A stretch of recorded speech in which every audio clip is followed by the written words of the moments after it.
তাহলে আমি কাজে বেরিয়ে গেলাম। আসার সময় আদা রসুন পেঁয়াজ নিয়ে আসা মনে করে। হ্যাঁ, আমি কাজে যাচ্ছি নাকি বাজারে? কি বললে? এ আমি তো মজা করছিলাম, আমি দেখছিলাম তুমি কি বলো। তাহলে ঠিক আছে।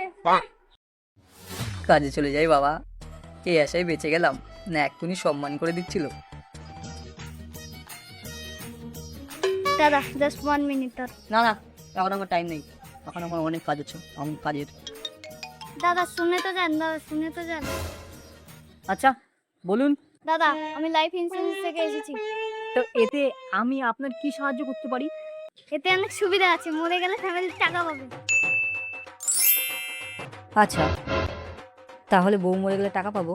না স্যার, আপনি মরে গেলেন ফ্যামিলি টাকা পাবে। দেখেছেন তো, ঠিক এই কারণগুলোর জন্যই আপনাদের এত পছন্দ হয় না আমার। কি দরকার ছিল আসার? আমার বেকার বেকার টাইম তো নষ্ট করলেন কাজের। জানতো ফালতু লোক যত আসে। দাদা বুঝলেন না তো আমাকে, পস্তাবেন।